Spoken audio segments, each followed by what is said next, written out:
Jeannot, les bons tutos!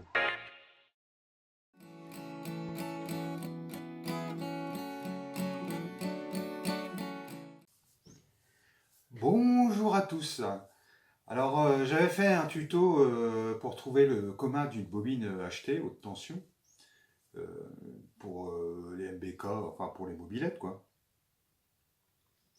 Et puis je me suis dit je vais aussi faire un petit système pour pouvoir contrôler si la bobine haute tension fonctionne correctement.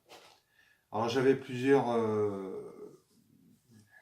impératifs à respecter, c'est que je voulais que ça coûte pas cher. Je voulais que ce soit sécurisé, en premier et surtout sécurisé, quoi. Parce que j'ai vu des trucs, des tutos un peu sur YouTube où il y en a même qui utilisaient le courant secteur pour charger le condensateur et pour le décharger dans la bobine. Bon, ça, moi, il en était hors de question. Donc, je suis parti sur le principe de fonctionnement du CDI, hein. Le CDI, en fait, il charge un condensateur, et puis après, le thyristor se ferme, et le condensateur se décharge dans la bobine. Alors, j'ai fait des essais. J'avais fait des essais avec des piles, comme on voit les tutos, là, mais rien de probant, quoi. Ça, on ne voit pas vraiment l'étincelle. Enfin, moi, personnellement, j'ai fait des essais, c'était pas trop concluant, ça m'arrangeait pas trop, quoi. Du coup, j'ai fait des essais, donc j'ai chargé les condensateurs et je les ai déchargés dans la bobine. Et j'ai fait des paliers au niveau des tensions. Et je me suis aperçu que un condensateur, à partir de 60 volts, quand il commençait à être chargé à 60 volts, là on commençait à avoir un début de d'étincelle. Donc je suis parti sur ce truc, sur ce principe-là. Donc pour ça, j'ai réalisé un petit montage. Donc pas très cher. Je vais le refaire au propre. Je vais vous expliquer après le principe de fonctionnement de ça. Donc il y a deux boutons poussoirs, un condensateur, alors de 1 à 2 microfarads en 400 volts, limite 200, si vous trouvez 250 volts, ça fera l'affaire, hein. Un relais avec un contact normalement fermé. Alors, un relais, c'est suivant ce que vous avez. Donc, moi, j'ai fait avec les moyens du bord, hein. Donc, j'avais un relais 12 volts. Mais j'ai vérifié qu'il se fermait bien avec une tension de 9 volts. Donc, l'important, c'est qu'il réagisse avec une tension de 9 volts. Voilà, bah, on va faire les. Déjà, je vais vous expliquer comment j'ai réussi à augmenter la tension de charge du condensateur, puisqu'on part avec une pile de 9 volts et ça va faire juste pour déclencher une étincelle. Donc voilà, je vais vous expliquer un peu de principe de ce que j'ai fait. Alors là, je vais vous expliquer un peu le principe de fonctionnement du CDI, hein. En fait, vous avez la bobine qui sert à l'allumage. Vous avez, c'est pas vraiment le capteur, vous verrez mieux si je l'appelle le capteur, hein. C'est une autre petite bobine qui vous sert à régler l'avance d'allumage, hein. En fait, la bobine produit du courant. Le courant, il est redressé. Donc après, vous avez un plus et un moins qui vient charger, c'est ce fameux condensateur-là. Il se charge à travers la bobine. Vous voyez, ici, donc ce condensateur se charge à travers la bobine haute tension. Une fois que vous avez ici le capteur vient sur le petit aimant qui est collé sur le volant magnétique, vous envoyez une impulsion. Cette impulsion-là va exciter la gâchette.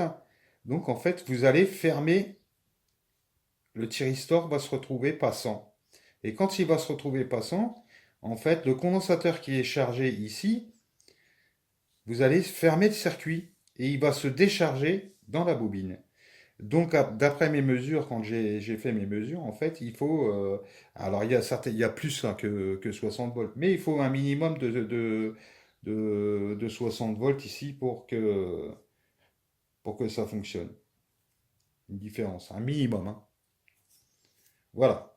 Après, on va passer sur le principe pour, en fait, avec 9 volts, réussir à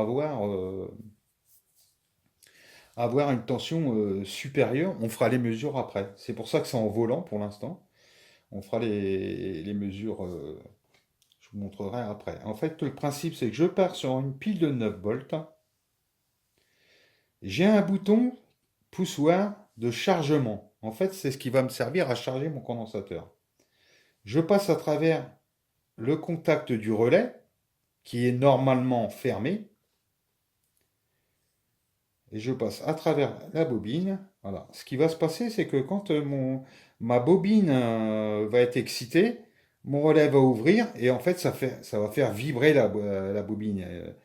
Le relais va, va tout le temps battre. Ce qui va me créer en fait un- à chaque fois que je vais couper en fait ma bobine, les bobines, il y a un effet de self qui se fait. Donc quand vous la coupez, il y a un courant inverse qui va venir, mais qui aura une tension beaucoup plus haute. Et ce courant inverse, je vais le récupérer à l'aide de cette diode ici pour charger mon condensateur. Donc on fera des mesures, on va faire des mesures tout à l'heure. Ici, je vais mettre un voltmètre ici et on va voir quelle tension on va récupérer. Puis après, donc j'appuie, je charge, hein, j'appuie 3-4 secondes sur mon bouton, je charge mon condensateur.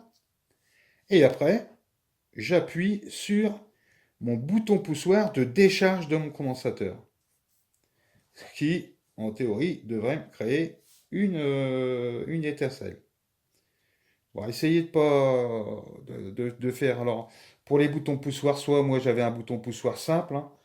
Pour moi, en fait, il y a aussi des boutons poussoirs avec. Ça, c'est un double, hein, avec une position, par exemple, vous pouvez charger et de l'autre côté, vous déchargez. Ça évite d'appuyer en même temps sur les deux boutons et éviter d'appuyer en même temps sur les deux boutons. Mais bon, après, une fois qu'on le sait, hein, moi j'appuie, je charge 3-4 secondes et je décharge 3-4 secondes. Voilà le principe de fonctionnement, hein. Donc là, bah, le bouton poussoir, le contact normalement fermé du relais, puisqu'il y a la liaison qui est ici, une diode 1N4004, le condensateur de 1 à 2 micros en 400 volts ou 250 volts, hein. Voilà, ça c'est la bobine, votre bobine d'allumage. Alors ça c'est le commun, hein, et ça c'est l'excitation en fait de la bobine. Donc un autre bouton poussoir, le bouton poussoir de décharge. Voilà, on n'est pas là pour faire de l'électronique, hein, c'est juste un système en fait pour que voilà, les mobeurs ils puissent contrôler leur bobine d'allumage tranquillement, hein. Une fois que le petit système est fait, ça mange pas de pain, hein. Voilà, oui, alors pour le relais, bah, si vous arrivez à trouver 10 volts en courant continu, en DC, tant mieux. Ou alors, bah, vous prenez je vais répéter, un relais qui est un 12 volts en courant continu qui fonctionne, qui se colle avec une tension de 9 volts, hein, ça suffira.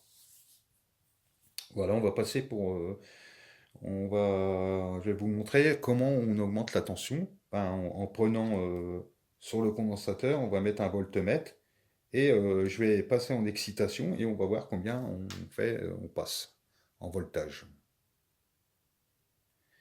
Alors voilà, j'ai connecté, je ne sais pas si on va bien voir, j'ai connecté mon Matrix en parallèle sur le condensateur. Et là, j'appuie et je passe en connexion. Donc on voit bien que là, il est vide, hein, j'ai 0 volts. Et on va voir la tension qu'on va obtenir quand on va se mettre à vibrer.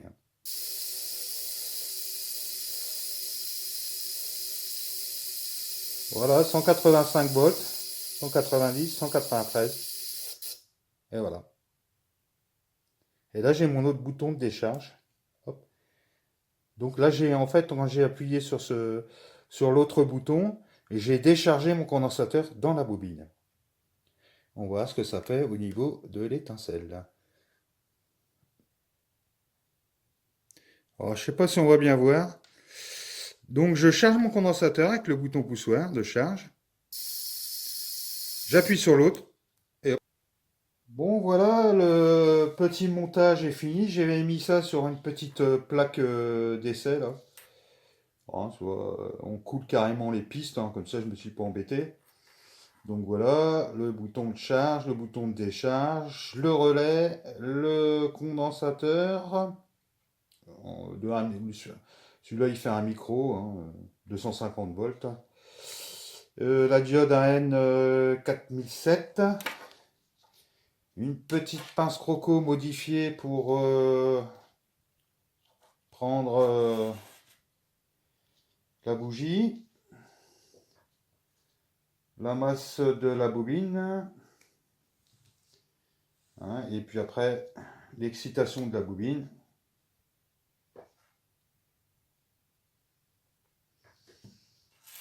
Voilà, hein, c'est tout simple. Et puis on peut même le faire aller se déplacer, hein, avec un petit boîtier, se déplacer sur la bécane aussi. Hein. On verra peut-être mieux.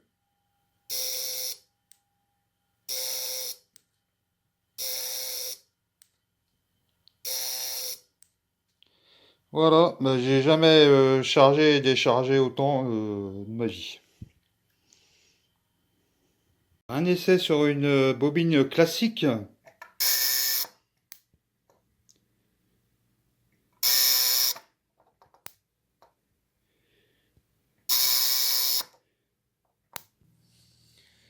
Voilà, c'est un petit montage qui coûte pas cher. Hein. Moi j'ai fait c'est que de la récup. Hein.